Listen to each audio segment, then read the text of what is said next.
Virtual Racing School was developed to provide support to the next generation of sim racers. No matter if you're a rookie or veteran or what car or track you'll be racing, our goal is to provide training every step of the way.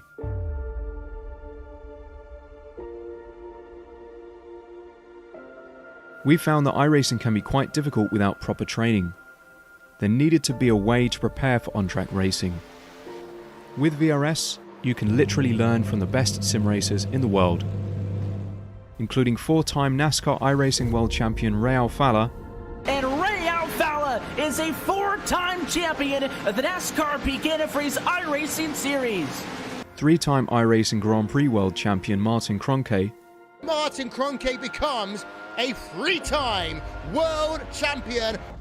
Rallycross World Champion Mitchell de Jong. Mitchell de Jong is now champion for the iRacing Rallycross World Championship Series. And many other top sim racers.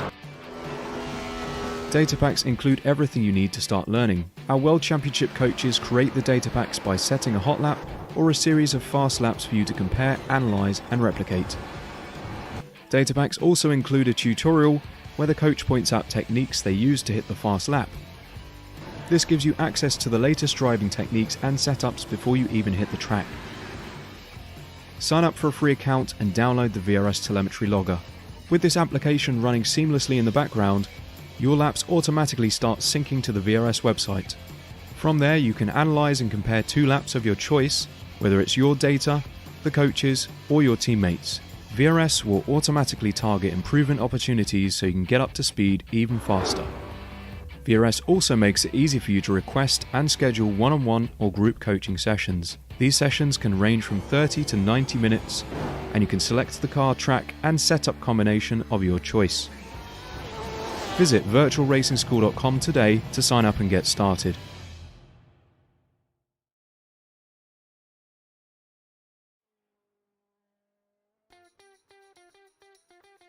Hello and welcome to week 10 of the Radical Racing Challenge live on Apex Racing TV. My name is Sam Fitzpatrick. Alongside me is Peter Mackay, Mark Trenter operating the cameras tonight.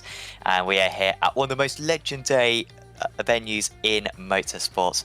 It is Bathurst. And Peter, we've seen some incredible races so far this season. This might just be the cherry on the top as we come to the finish of the championship. This place has long straights, it's tight, and now in places it's got elevation change. It is Bathurst.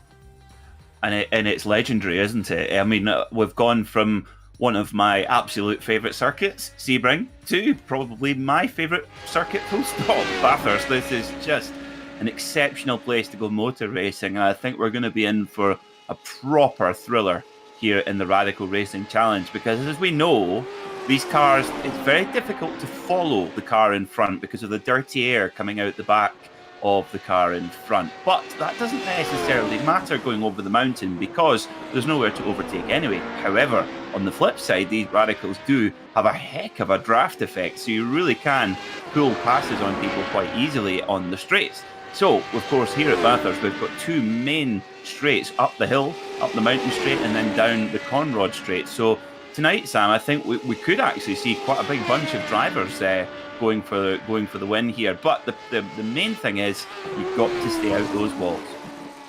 Absolutely, and a couple of years ago when I won the BSR Radical Winter Championship at this very circuit, that was the aim of the game. Nearly won a race actually. Finished second place in one of them and sealed the championship. 4 minutes into qualifying, guys, and the first one's there. We've still got 4.5 more minutes of qualifying remaining. However, plenty of times for the drivers to complete their lap times. Of course, 2 laps that they can set times for. So it should be about 1.5 minutes spare, because this is approximately a 2-minute lap time for these drivers, one of the longest laps we'll visit all season long. we are currently watching Pablo Lopez, championship leader, and very much with a hand and a half, I think, on the championship trophy, with Kane Halliburton, of course, his challenge wavering as he hasn't been able to participate in many rounds recently. But for the championship leader, it's only second place at the moment. Jesus Cecilia on pole at the moment. The seed number 2, Ray Olago, makes it a Spanish 1, 2, 3, 4 at the moment. And Castle's the best of the rest in 5th position. And in fact, Kike Ming makes it a top 5 then for Iberia. So they are having a good time of it at the moment. So a little bit more time to gain, but we usually see on this second lap each driver improve by approximately quarter of a second. So there'll certainly be some shuffling round to come. Yeah, there will be. Of course, it's an interesting qualifying dynamic here at Bathurst. Of course, you've got a long outlap to get plenty of heat into the tyres, so you should be able to go for it straight away. But it's also a circuit where you really have to bed yourself in, and there's always that little bit extra bit of the cherry you can bite off, and that's the secret to a really fast lap time here, is just throwing caution to the wind and just throwing, well, there are more, I should say, ruder ways to say it, but you just got to absolutely go for it over the mountain here at Bathurst. But 158.826, that is mighty quick there from Cecilia in the number 2 car. And I have to say, Sam, in the Bathurst 1000 every year, my favourite part of the Bathurst 1000 is the top 10 shootout for qualifying, where they get one flying lap to go for the pole at Bathurst. It's such an exciting thing to watch. Yeah, Bathurst in particular for that format is just so incredible to really just get that few millimeters closer to the wall can make the difference. And that's what Cecilia is trying to do at the moment, looking to improve on this second lap. It's a little bit of a slide at the final corner, but apart from that, it's looked very quick for him. I wouldn't be surprised if this is an improvement. It is, but not a lot, and certainly the others are in striking range. Lopez only good enough for second position, however.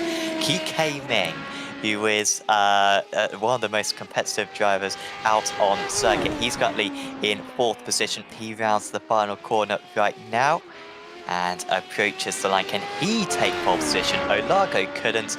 Ming improves, but only by 2 1,000ths of a second. That's exceptional consistency. And all of those top drivers really just matching their second lap times with that first. You can see how close it is between 5th, 6th and 7th.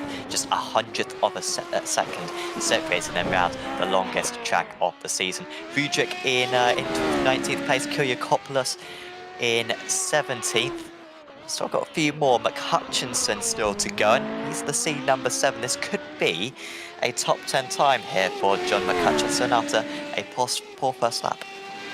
Yeah, this is critical here for John McHutchison to get a good lap in, because otherwise he's going to have a long day starting from outside the top 20 as he comes down the Conrod Straight, absolutely screaming at the very top of top gear here, stretching that naturally aspirated V8, which is actually 2 Suzuki Hayabusa motorcycle engines combined together to make a V8. Very impressive motor indeed in the back of this car. Very lightweight, of course, as well. Fiberglass body. Comes around the final corner. Let's see what he can do. John McHutchison, what can he do? He improves and goes 8th. What a clutch lap, Sam. I'm surprised how close it is. I am a broken record when I keep on going on about how close it is.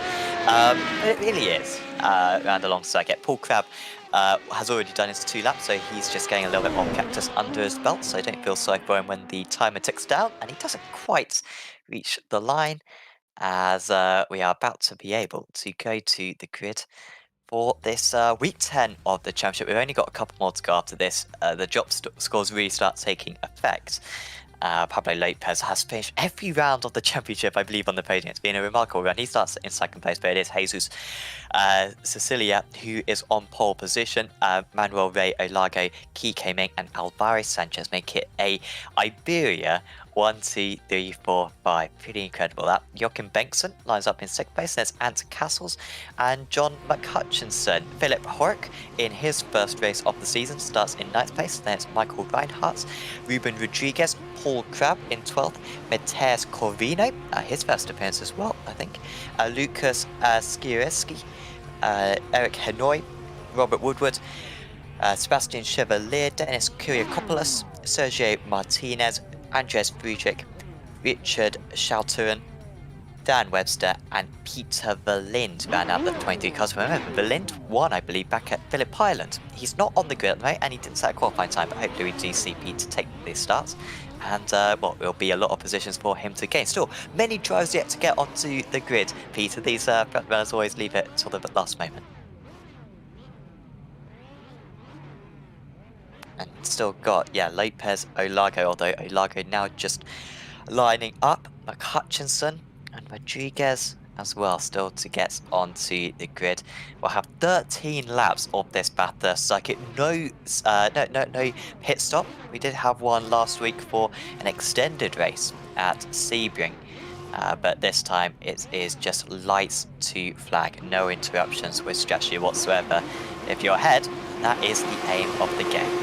The lights are coming on now, 5 lights are on.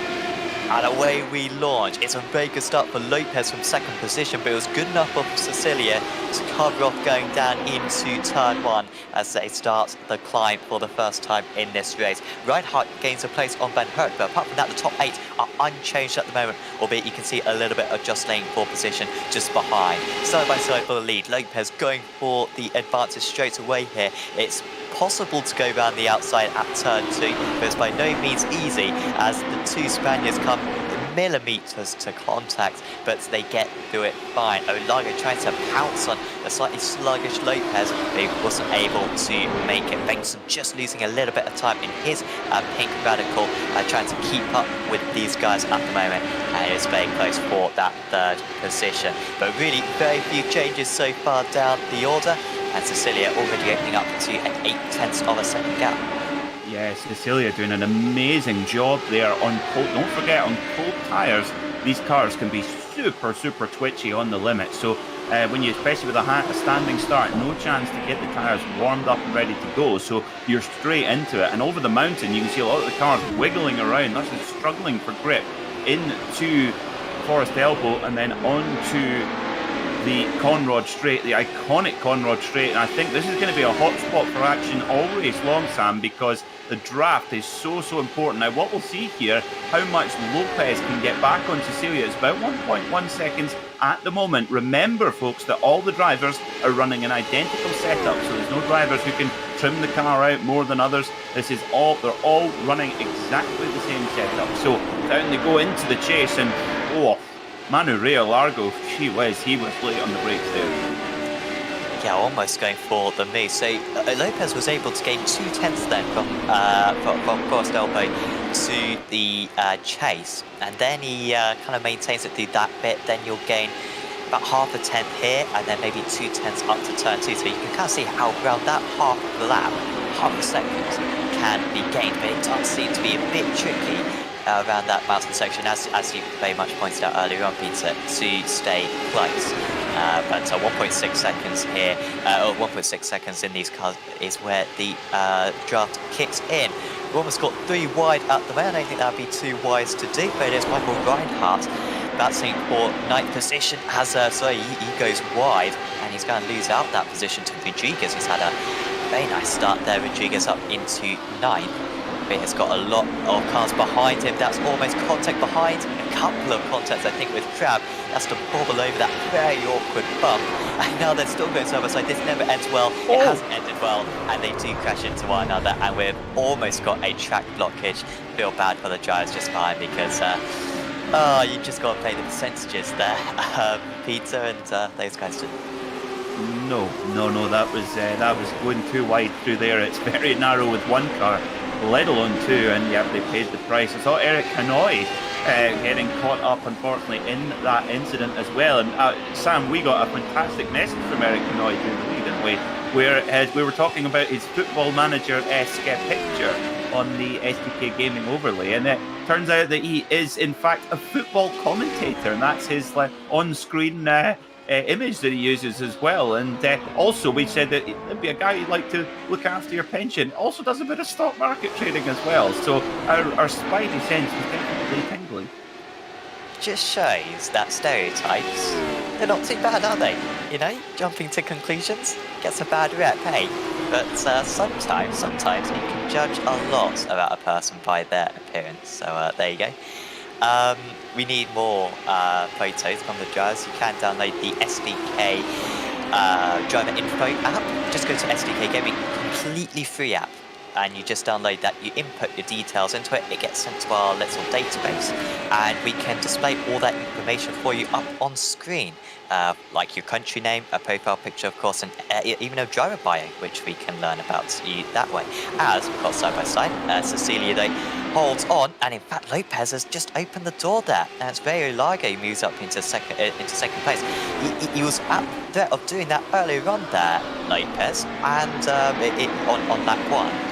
And on lap 3, he has actually fell to it, so he's down into 3rd position. And well, that's maybe a little bit of a hint that move around the outside at turn 2 probably isn't a very smart one to go for. No, it's not. No, that wall on the outside of turn 2, Quarry Bend, is, I swear it's got magnets in it, because the amount of cars that end up in that wall is extraordinary. And yeah, when you try to hook it around the outside, it usually ends in tears. So drivers are just going to have to be super patient tonight, and as we can see, there's a huge group forming as well, all the way back to Hutchison in 7th position. So this is it kind of reminds me of a restrictor plate race at Daytona or Talladega. What a bizarre thing to say about a race at Bathurst.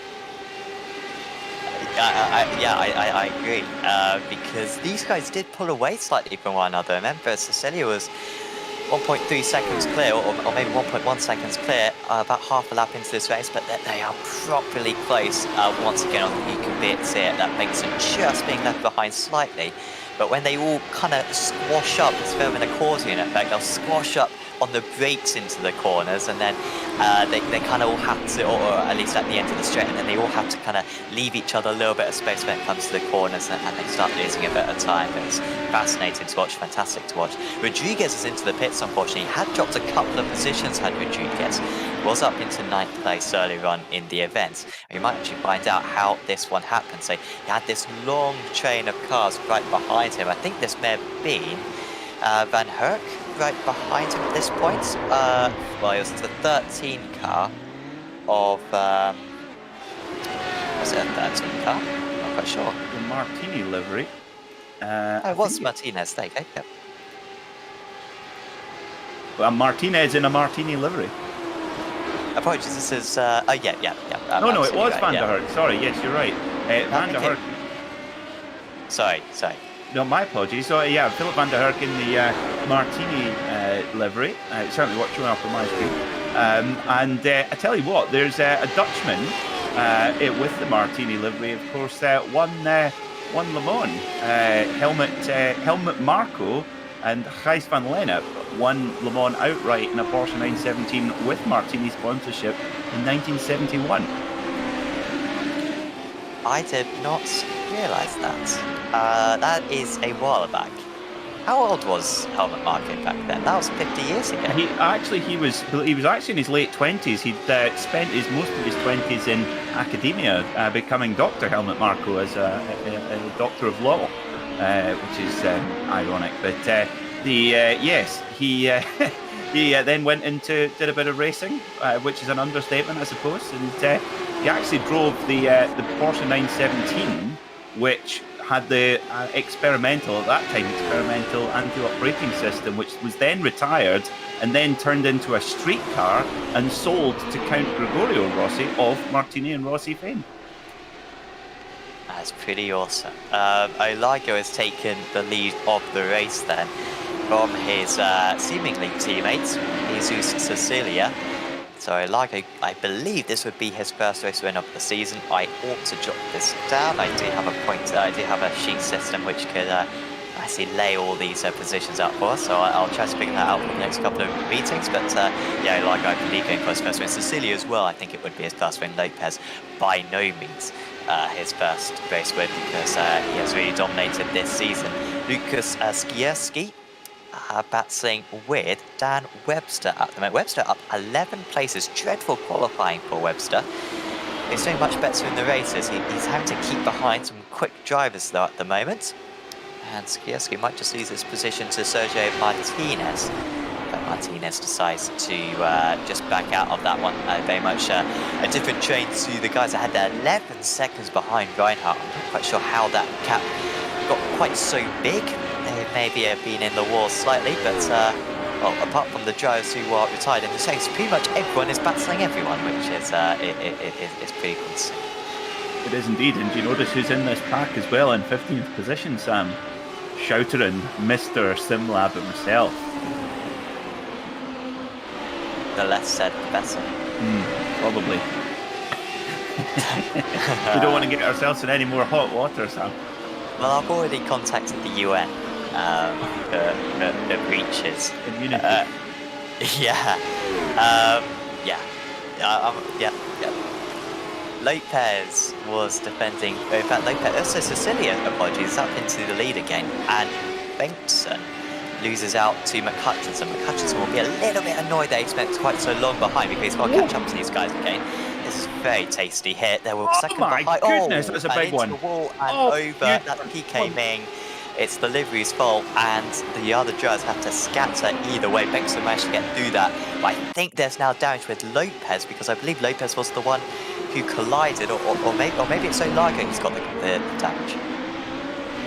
Goodness, yeah, it's that was a big one. I think Olago got through okay. I think Sanchez maybe. Yes, it was. Yeah, Sanchez is that. Oh, that what a pity for Kike Ming. Now, Kike, if you're watching this back, get the Tom Christensen livery back on. That is the secret. Yeah, he said that he was going to change it to test it for a few races, see how it works. Hasn't worked well, mate, has it? Come on, change it back.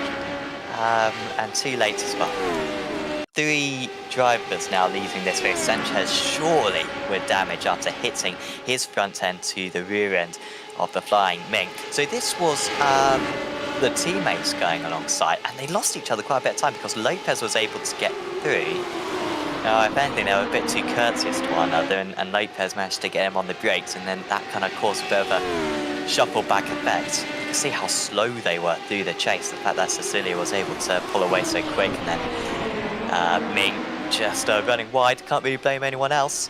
And in the end, the fatal blow being landed by Sanchez. Bengtson did so well in the background to get around. Well, we have a bit of communication in the YouTube chat, Sam. We have Wiggy426. I don't know who that is, but I suspect he knows who we are. It says, "Watch SimLab. Please give an explanation and point out its values." Well, I think we covered that at length last week at Sebring, didn't we? Well, if you go on Apex Racing TV's Facebook page or any of our social media impacts on Instagram and Twitter, you can see a little bit of a quick rundown video of that, along with our other antics last week. So if you go on that, and I think it was posted a couple of days ago, about a minute-long clip which explains all of that. And do like the page whilst you're at it, because we've got a few more bits of content being released, highlights of each of our races. Lopez under massive pressure for Olago, but I think he's going to be alright. There was just an issue, I think, for Martinez, who has dropped down, I believe, down into 16th position now as Martinez. And there may be another driver as well. Was it that maybe Herc who went off the track? Philip Van Herk lost 10 seconds on that last lap, so a few problems for various drivers. I just hope that they haven't got too much damage, because it's so easy to get a meatball in this car, and it'll be a shame to have a diminished field by the end. We should say that our extraterrestrial theories were not correct. It turns out that SimLab produced the very highest sim racing equipment for your home, so if you want to get involved in iRacing, give the man in 13th position right now, number 19, Mr. Shouterin. He will not shout at you. He will speak to you very nicely and help you with your sim racing equipment needs. There is, as it turns out, Sam, we're going to have to keep looking to see where they make the sim racing aliens.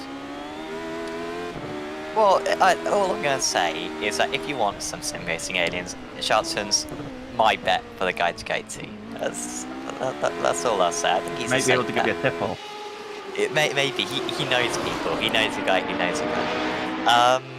Lopez leading this race again, so Cecilia's lead didn't last too long. That really dropped Sanchez, who Of course, has got a bit of damage. It's probably not too bad steering damage, Sanchez. In fact, that car does look alright, but it looks like quite a bad hit. And you can see this lap time is going to be very slow for him into the 2 minutes. These guys not far off their qualifying pace, of course, because as Peter said earlier on, fixed setup for these drivers, and they have to run the same setup in qualifying and the race. So these lap times are right up there with their qualifying pace, albeit maybe a tad slower, seeing as they are trying to keep it out of the barriers a little bit more. Shelturen battling side by side with Skierski. Now these guys have been in a race long battle up to this point, and they've got Andres Friedrich thinking about going down the middle. I wouldn't recommend it. He's kind of picking which side to go to, and quite a bit of damage on that Skierski car, and it's quite easy for Richard to get past for now. Yeah, you can see Richard's got a little bit of rear wing damage as well, which won't be helping on the straights. It might be compromising the straight line speed just a little bit, but back at the front, Lopez and Cecilia, they are very, very tightly wedged together, and this lead battle, they've been trading back and forth all the time, with Manuel Largo now back to third, who's our early leader, of course, and it's quite a good one, nearly 3.5 seconds back to McHutchison. But the thing is we've seen, Sam, any form of contact at all, and McHutchison could be on for the podium here. Yes, as Cecilia takes the lead. I think McHutchinson would rest his chances at a win, to be honest, if these guys keep battling like this. Of course, 2 teammates versus the Auxilla driver.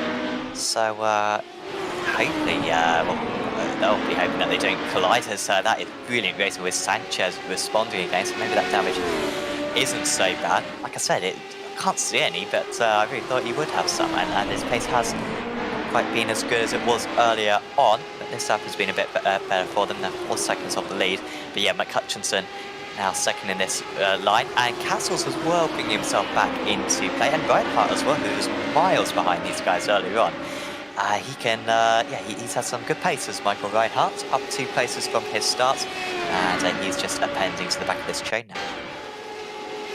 Yep, he is indeed. Now we're going to get a replay here of what has happened to Richard Shelturen as they come through over Skyline and down into the Dipper. Oh, that's a big one. And that was a pretty sharp stop as well. Well, I know he'll have some very fancy equipment, will Richard Shelturen, but I really hope he doesn't have a motion rig, because that would have been pretty violent. Just like his aliens. Sorry.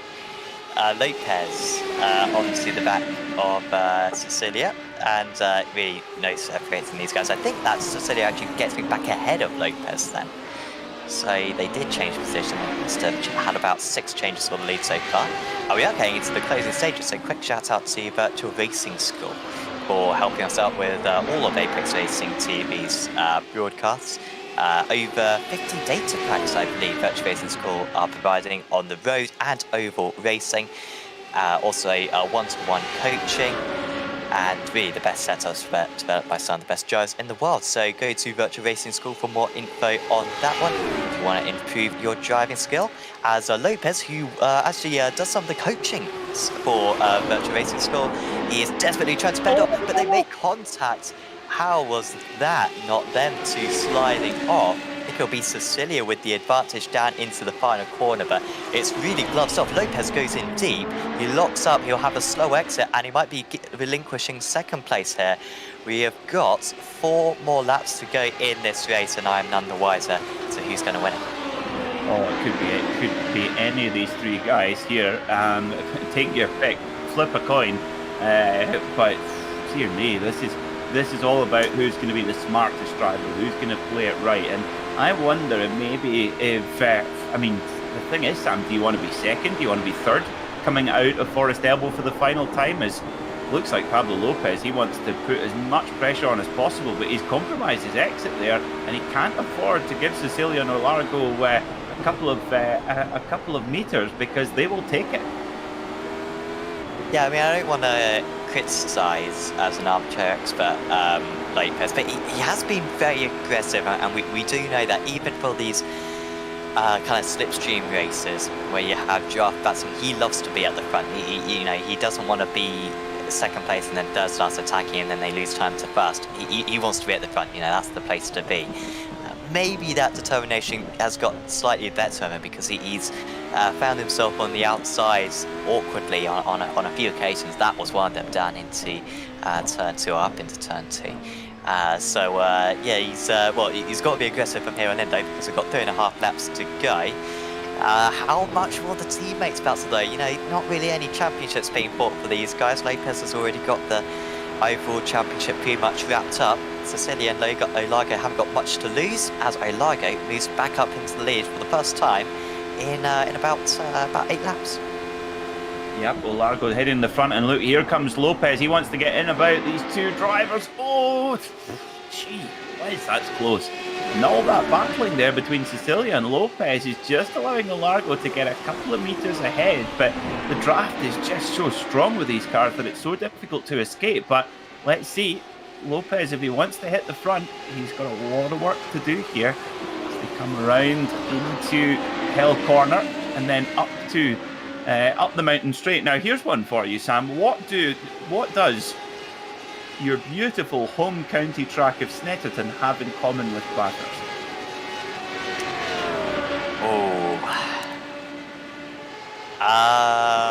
It's not the elevation change. I'm sure of that one. Well, is it something to do with Hell Corner? You're getting close. It's got a 90-degree turn 1. There you go. Can't deny that. Well, Snetterton definitely doesn't have a 90-degree turn 1. But it does. It does. It's a longer one, but it's still 90 degrees. I think we need to buy you a protractor for your birthday. Our producer Mark Tranter will tell you all about geography after this broadcast. It is that the final corner at both Bathurst and Snetterton is called Murray's. That's a very good point. Yep, that's a nice one. I'm not sure who are the Murrays that they're named after. But in both cases. Okay. I tell you what, I watched the other day a fantastic video of one of my heroes, Rickard Rydell, setting pole position for the Bathurst 1000 in a Volvo Super Tourer with Murray Walker commentating on the lap, and he's saying, it's an onboard clip, and he's like, and he looks there as calm as a Swedish florist because he is one. Yeah. Classic Murray. So Celia back to the lead then, with 2 more laps to go. We haven't had a non-change for the lead in quite a few laps. So really, you got to think that second position coming out of Forest Elbow is going to be the place to be, but the final corner as well, also an opportunity of it. It's a short run to the line. Sanchez back up into 4th position. These guys matching the race leaders. They're both kind of battling the same amount. Mixing up into 6th place, right onto the back of these guys, but hasn't been able to really infiltrate those 4 cars just ahead. And then Van Herk, after that mistake, a distant 9th position. Cutchinson's going to move back ahead again, and Sanchez let that one go pretty easily, it seemed. No defence, and yeah, it is McCutchinson back up into 4th position, as in the background, Bengtsson runs a little bit deep, and Castles moves up to 6th.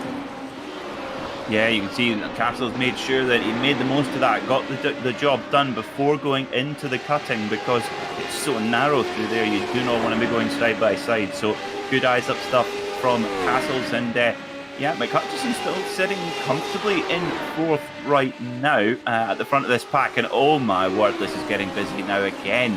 Of course, we're on the penultimate lap. We will get the white flag next time when we go over the stripe. So Cecilia leads, Largo 2nd, and Pablo Lopez in 3rd. And I tell you what, it seems that every possible opportunities Lopez is trying to get by. He's not content sitting in 3rd, and a little bit of front damage there for Pablo Lopez. I wonder if that's compromising his straight line speed, Sam.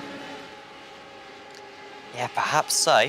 Could have just maybe hit a wall at some point, as Olago. Oh, he's nearly shoved off his teammate right there. Lopez trying to take advantage of this. Oh, there's contact between the teammates. They're both off the circuit, and Lopez is going to have an easy run to the race win. The teammates have been leaving each other so much space throughout. They've been mega cautious. But that time it was just a bit of miscommunication, and they are only going to be able to settle for second and third at best. Certainly McHutchinson's going to be dangerous at the end. But calamity between the two of them, and Lopez is going to seal another race win. What's Spanish for awkward turtle or multi-21? Haha, yes, appropriate, I think. Although, well, yeah, whose fault was it? Was it one-sided, or...? I think with the racing incident, they had a lot of pressure from Lopez. I actually think that Lopez would be interesting to get an onboard view of Lopez, because I think he maybe nudged Olargo, and that turned Olargo ever so slightly. It's just a working theory, but let's see. Let's have a look on board with Lopez and see. What can you see here, Sam? I just think there might have been a little bit of contact. What do you think? I think it was, yeah, I think it was mainly just Cecilia running in a little bit deep and then missed the apex. Lopez may have made contact, but I think if he did make contact, it was with Cecilia actually dropping down now. I think if he had made contact, it was Olago. I think it was with Cecilia understeering, which was the main problem. McHutchinson's going to get a podium, as we predicted a little while back. Olago's a little bit slow further ahead, but he should be alright. But McHutchinson's got a hold of Sanchez now on the run to the line. It could still be an Iberian 1, 2, 3, maybe even 1, 2, 3, 4 if Cecilia can catch back up to these guys. We're on the final lap of the race, lap 13 of 13. And these top 8s only separated by about 4 seconds. But here comes side by side. This is for the podium. Sanchez going to have to go the long way round. We've seen this move work many times so far, and it looks like it's worked again. And the Iberian is going to make it an all-Iberian podium, it seems, as Lopez is going to take yet another race victory and all but confirms the championship as well. Pablo Lopez wins at Bathurst. Olago in second place. Sanchez, the seed number 15, with a brilliant third position. McHutchinson was unlucky in fourth, and Cecilia, after leading most of the race, ends up in a disappointing fifth.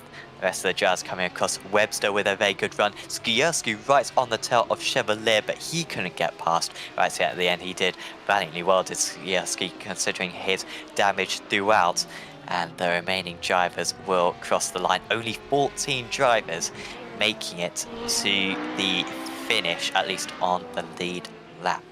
Yeah, that was a pretty great one. And once again, Pablo Lopez, you know, he's won some of those close battles this season, Pizza. He's lost some, he's won some. That one was another win, and he's making a bit of a repetition of it. You know, at Sebring, he managed to do a very similar thing. He really does know where to position his car throughout throughout this championship.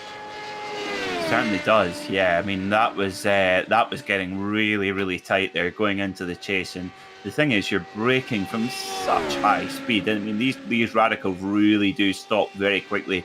There's not much weight to stop, and of course, quite a lot of rear aero as well.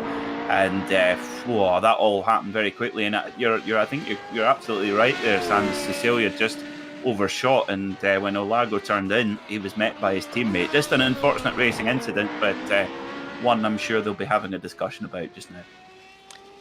Yeah, I guess they're in the same Discord or TeamSpeak or whatever service they use. So yeah, that must have been unfortunate for those guys, but hopefully we'll see more of them over the next couple of meetings of the championship. Quick shout out to SDK Gaming, who help us on Avis Racing 2, providing our lovely overlay. You can see the timing tower on the left and all the different features we have on this overlay, all provided by SDK Gaming. You can have a very similar overlay to this with several different templates, for example a NASCAR template that you can easily install, and you've got loads of customization as well, so you can pretty much make it look however you want with different layouts and different images all around. And it's brilliant for streaming and a heads-up display as well, so certainly do check out SDK Gaming for all of that. Richard Schouten has not reached the line yet. He must have been ever so close to going an extra lap down. Credit to Schouten for returning to the pit, seemingly getting that damage fixed, because he will finish four laps down. But a little bit of extra iRacing for him. He shouldn't lose too much as the 19th seed anyway. That will be all the drivers across the line, and we can take you through your final finishing orders for this week 10 of the Radical Racing Challenge. And it was Pablo Lopez who won at 1.1 seconds, but that does not tell half the story. Manuel Villarreal really did push him throughout. Alvaro Sanchez with a good third place. He was unlucky as well, Sanchez. You know, he could have definitely have won, but had the issue with Kike Ming, who crashed just ahead of him. John McHutchinson finishes a good 4th position. Then it was Jesus Cecilia who led probably about 8 out of the 13 laps, but it's not even a podium for him in the end. Ant Castles finishes in 6th place. Then it is Joachim Bengtsson and Michael Reinhardt rounding out the top 8. Top 8 separated by 5 seconds, one of the closest finishes we've had this season. Then it was Philip Herc, Dan Webster, who gained a bunch of places, 12 positions gained for him. Sebastian Chevalier, Lucas Skierski, Andreas Friedrich, Dennis Kyriakopoulos, Sergei Martinez, Eric Hanoi, Robert Woodward, Richard Schouten in 18th, approaches 19th. Then it was Kike Meng, Ruben Rodriguez, Mateus Corvino, and Peter Verlinde never took the start. That is a shame, because Verlinde won a very similar race to this back at Phillip Island. So I think he would have fancied his chances, but signed up, did not ever take part in any of the sessions, however. So hopefully we'll have a chat with some of our judges, and in fact we are going to be able to, because we have got our race winner once again, Pablo Lopez, up in the commentary box with us. Congratulations out there, Pablo. That seemed like a stressful race. Are you sweating at all right now? Oh, yeah, I am. I wet a lot. Oh my god, it was a really tense race with Cecilia and Manu. It was epic battle. Still the second to last lap, I got lucky. Cecilia dived too much and got Manu on the process, and I had the win there.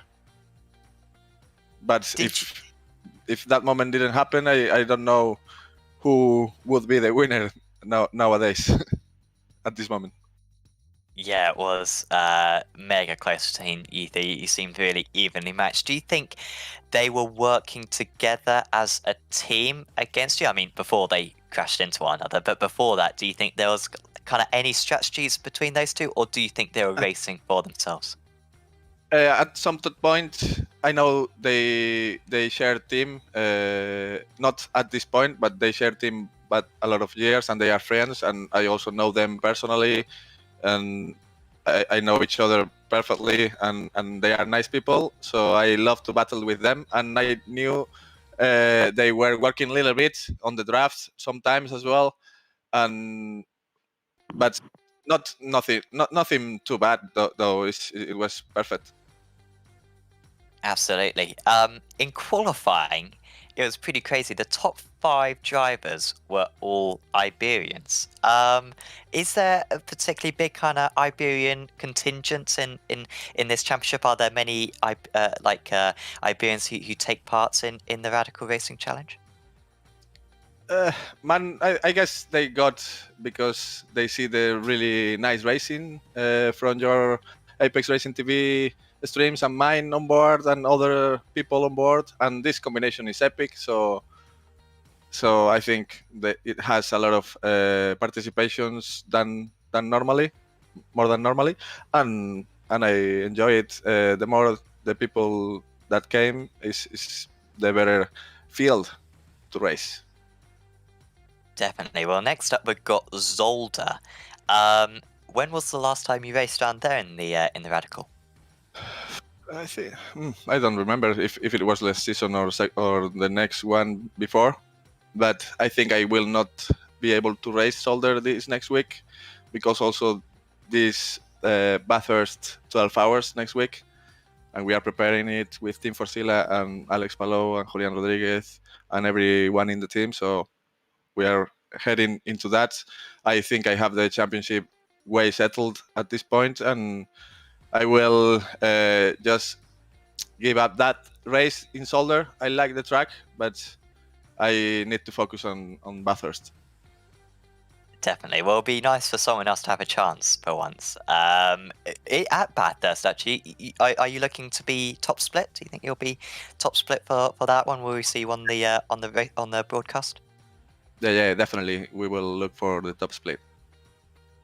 Awesome. Well, before we say goodbye, Pablo, is there anyone you'd like to give a shout out to?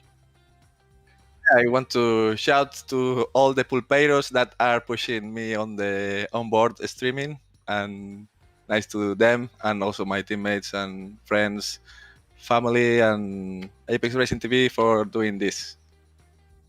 Awesome. Thank you for having a chat with us, Pablo, and well, hopefully we see you back in a couple of weeks' time. Okay, have a good one in Solder. See ya. Pablo Lopez, there, your race winner. I think it's 5 or 6 race wins now for him this season. It has been an exceptional championship and finishing on the podium every round, I believe. Albeit, yeah, will be a shame that run will be coming to an end at Zolder next time out. Peter, I think we have another interview with our second place man. Indeed, let's.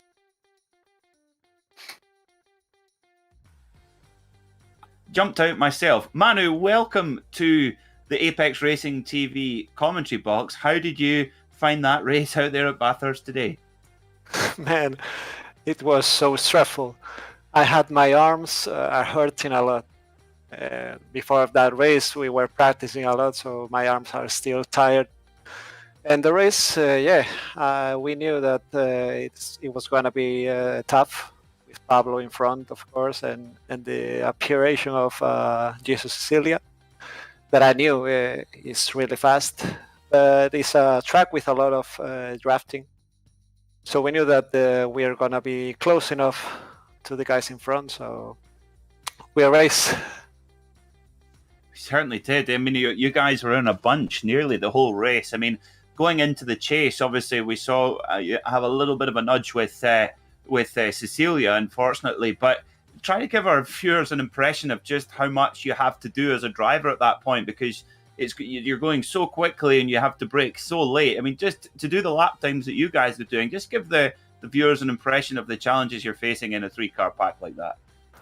Yes, you have to be thinking about the last laps during the whole race, because you have to know if I get out the Falcon in second place are going to be first, but the third one is going to pass us as well.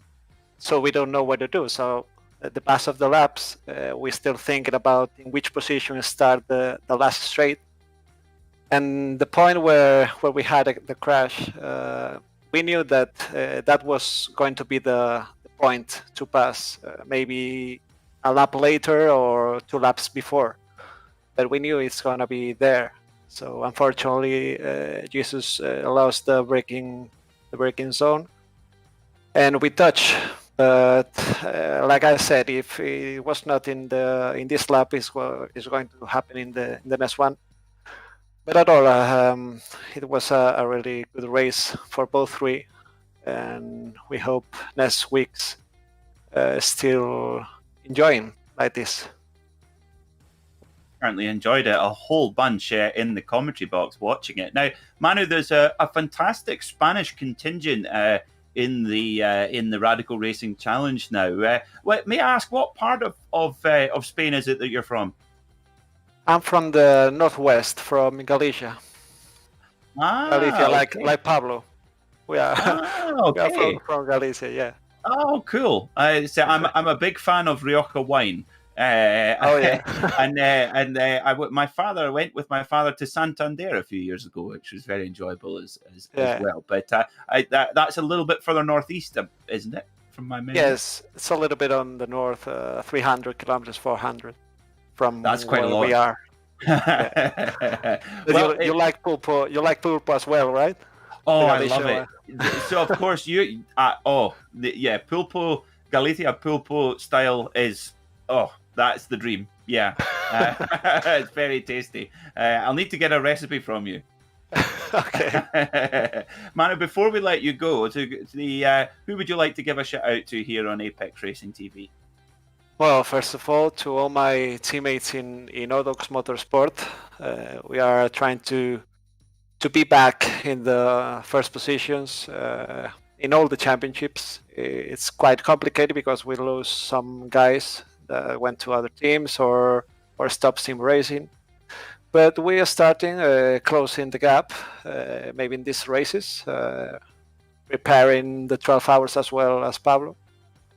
And looking for championships that put us again on top positions.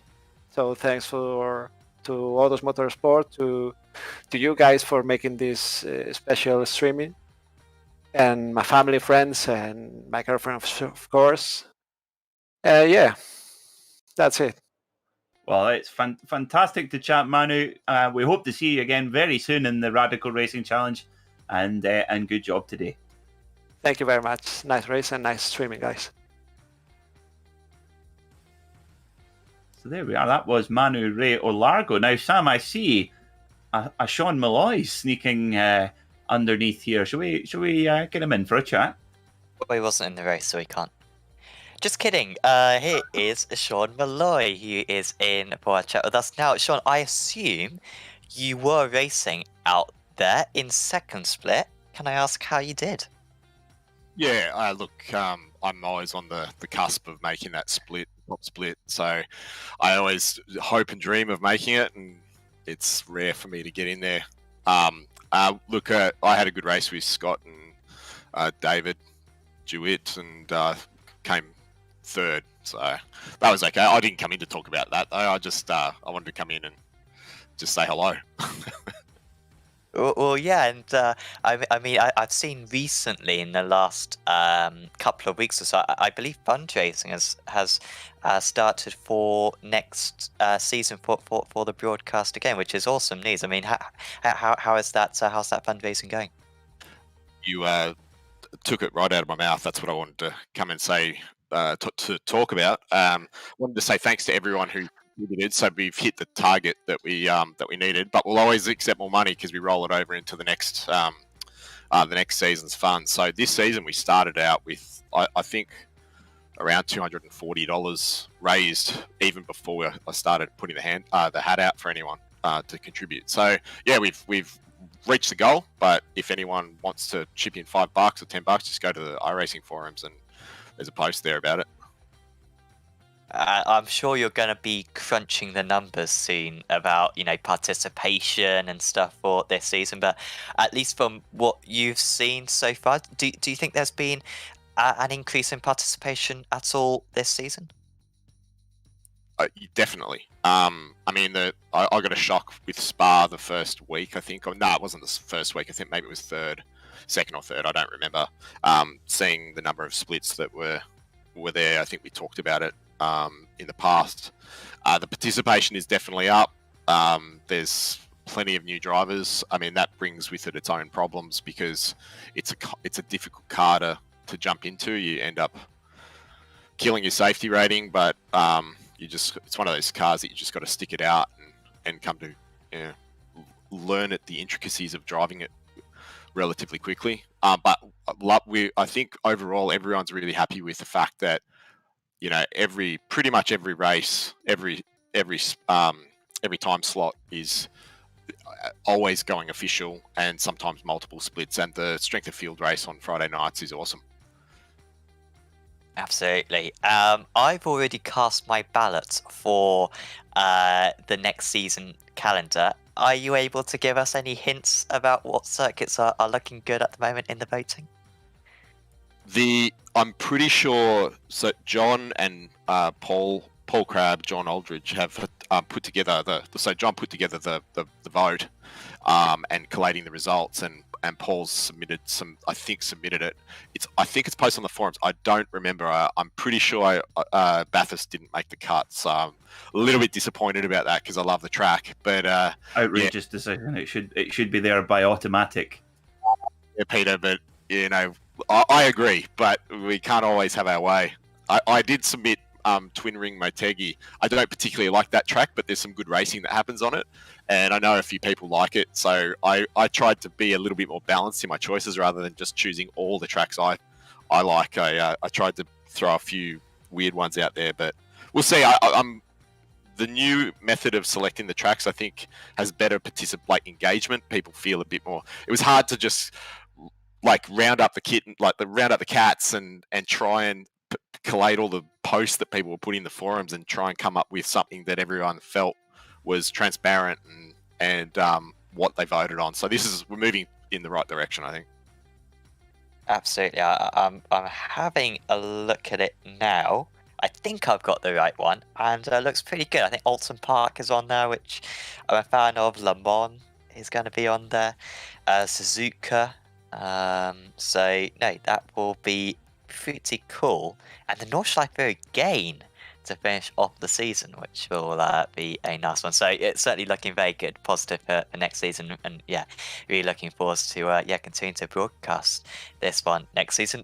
Big thanks for having a chat with us, Sean. Is there anyone you'd like to give a shout out to whilst you're speaking? Everyone who's donated in the past 2 seasons to the broadcast race, thank you very much. Hopefully some new donators will chip in. Aaron has come in with $160 donation. I'd say something rude about that, but I won't. And and well done, Pablo. He looks like he's got this season pretty much locked away. Just so calm under pressure. Well done, mate. Definitely, we echo that. Thanks for having a chat with us, Sean, and hopefully we'll see you in the top split for one of the 2 remaining races. Thanks, guys. Sean Malloy there, second split, but 3rd position, which will undoubtedly gain him a bit of iRacing. Next up, we are visiting Zolder. We were talking about it earlier. We've got Zolder, and then we've got the Nordschleife. So we're ending this season at the Nordschleife. I think we're ending next season at the Nordschleife as well, which is pretty cool. But Zolder, a circuit that I'm quite fond of, Peter. I think it's gradually grown in recognition on iRacing as, a very good circuit to visit. It's one of those tight, twisty circuits, and we see the racing change so much in these cars between the tight, twisty circuits and the slipstream circuits. That's certainly on one side of the table, but I think the judges will really like revisiting that place. Absolutely, I think so. I mean, the Zolder is a fantastic circuit, really, really technical in places. It's actually just a beautiful place as well. Lots of nice woodland around it too, and iRacing have scanned it beautifully as well. And it's going to be, obviously the draft is going to be a lot less important, as we saw today at Bathurst, and so it's going to come down just to pure lap time, and maybe we'll get another battle like we saw tonight. But it's going to be a cracker. I'm sure the drivers will enjoy it. Yeah, looking forward to that one. That will be broadcast once again on Apex Racing TV next week. Didn't mention Apex Racing Academy actually so far, but Apex Racing Academy provide 29 data sets, one-on-one coaching, group sessions, and some brilliant setups as well for cars ranging from single seaters, prototypes, GTs, and also rallycross cars, of course, as well. So if you're looking to improve your times on iRacing, do check out Apex Racing Academy. That's apexracingac.com for more info on that one.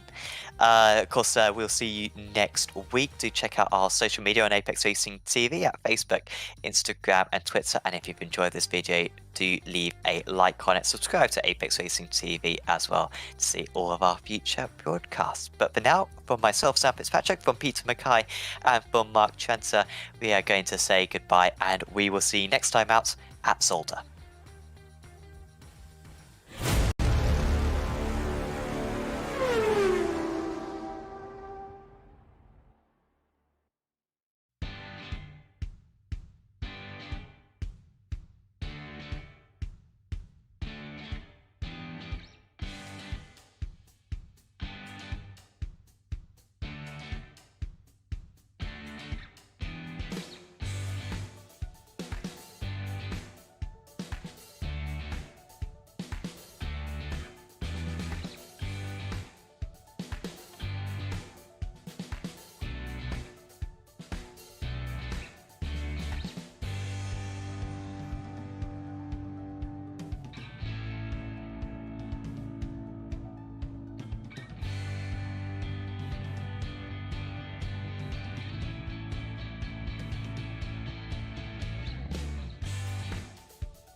Virtual Racing School was developed to provide support to the next generation of sim racers.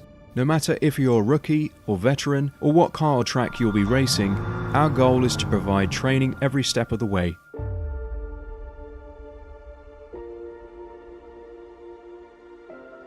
We found that iRacing can be quite difficult without proper training.